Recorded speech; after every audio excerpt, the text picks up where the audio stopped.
Welcome to 2020 Tasty Treats with GourmetQuilter. I'm Susan Clare, GourmetQuilter, and we've been having a whole lot of fun in this series doing things from our leftovers pantry. Well, initially we set up our leftovers pantry.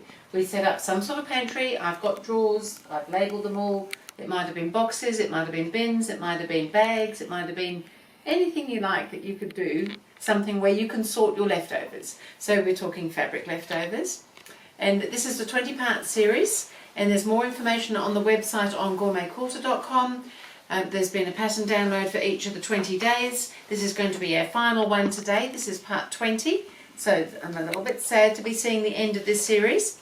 However, we have a little bit of a large quilt as our finale. So what we've been doing is making a whole lot of things, cutting strips from leftover fabrics from other projects and putting them in the labelled drawers, and we've cut squares and rectangles. We've made units of 4 patches and 9 patches and half square triangles, and I can even show you.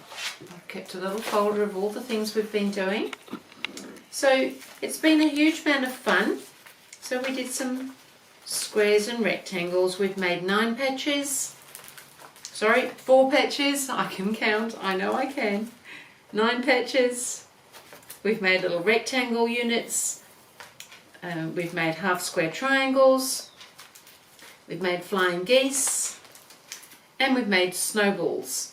And then we have had a whole lot of fun putting things together. So there's been lots of suggestions in all the pattern notes every day for different ways of using all those units. So we made 9 patch things, we made 4 patch projects, we made rectangle projects, and half square triangle unit projects, and it's just gone on and on. Flying geese, and then we've gone in and started using the snowballs with some of the other units, and then combining units and more combining, and right to today where we're still combining some of our units. So it was just to try and encourage you to see how you might be able to use some of those leftovers. We tend to keep them nicely in a little box or in a little shelf, or we think, oh well, that was left from that quilt there. But if we actually cut those leftovers into strips and make units and things, we can then use them. We don't have to feel bad about them, they don't have to be taking up the wrong sort of space, and we can just really enjoy leftovers, because leftovers are so delicious. So today I'm just going to talk a little bit about using some more leftovers. As I said, this is the final part 20, and I put together out of my leftovers pantry this large quilt top here. It has been quite amazing. We've done some of you will have seen this block before, because I was doing that when we were using our half square triangles to show you different ways of using them and different sizes. So there's lots of things going on, and I had quite a lot of, as you can see, different sort of grey or even bluey tones of background. So that was all in my leftovers, and I was getting a little bit low on some of them. So some of them, let me have a look here. There's joins in some of it because I didn't have enough length, and I thought it was silly not to use it anyway. So we've gone ahead and we've put that in the centre. Now when you make this is what they call a medallion style quilt, and when you make a medallion style quilt, there's most often narrow borders between each round. So a medallion generally starts in the centre and it's built out with borders, as you can see, getting larger and larger.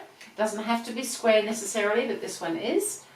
So there's these little narrow spacer type borders. Now they don't have to be in the background fabrics, they might be a colour, but they're there for a couple of reasons.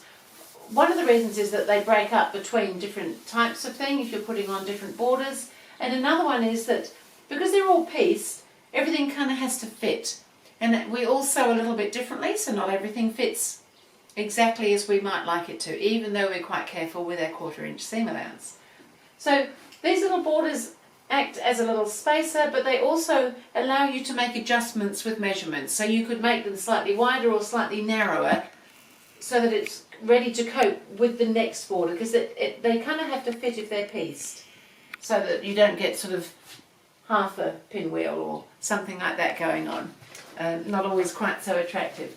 So there's lots of good reasons for doing that sort of thing. So in the pattern notes we just started off, and so I had my block in the centre. As I said, we had seen that in a previous one of the previous parts, and then we've popped a little narrow strip around, and then we've just made up some of our little 4 patches, and we've made a border out of those, and then we put another narrow strip around. And so these are the units that I've used to make this quilt, just quite a few of them. And multicolour, I had lots of little bits and pieces of fabrics that I thought I could use up in a quilt like that.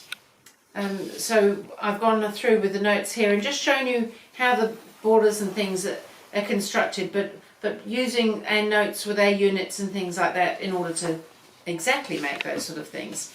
And then right down to the last bit here. So the final border, this nice triangle-y one that almost looks a little bit like flying geese, so it could actually be made from flying geese. These are our flying geese, but I've made them out of half square because I had a whole lot of small bits of the blues and I thought it would look quite nice, and I quite like the variation that you get having them sort of one colour and with another colour next to it.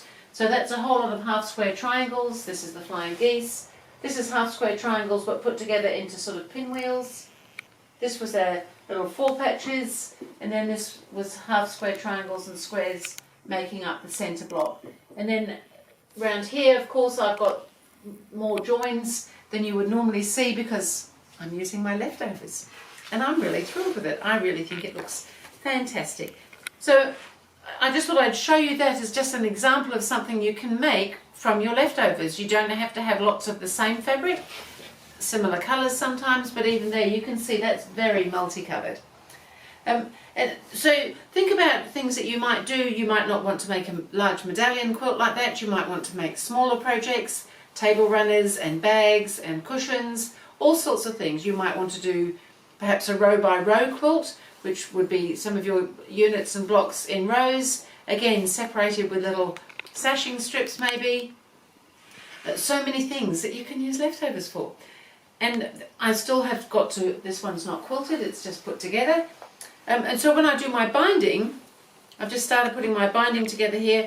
I'm going to make that a scrappy binding, again out of the Leftovers Pantry. So I've just got some different lengths of leftover strips here, and I'm just joining them diagonally so that I get that nice diagonal join. Now I pretty much always do join my bindings with the diagonal join anyway, because I'm going to do the double binding that I'm going to stitch on and then roll around the edge of the quilt.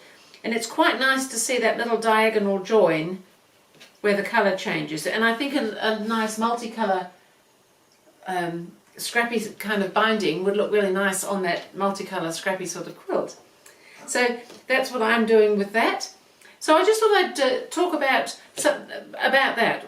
I'll show you what I've done, what you can achieve really from just using up some leftovers. And won't you feel good? It feels good to use those leftovers. And then it feels good to be able to start on a whole nother project and have some leftovers from that and know that they're going to be put to good use. So that was it for part 20. I'm really pleased to have had you here. Thank you for being here. And I hope you've had anything like as much fun as I have, because if you have, you've really enjoyed yourself. Enjoy your Leftovers Pantry, however it is that you've set it up. Don't forget your preserving jars to keep other little bits and pieces in. These are my little offcuts which I'm going to use. There's some half square triangles where I've trimmed them. A lot of them came from these flying geese that I've made here. So don't forget to use your leftovers. Don't forget to enjoy those delicious leftovers. And that was it for part 20. There's lots of other series going on this year through GourmetQuilter.com, and we're not over yet. So I will see you again doing something else, and thank you again.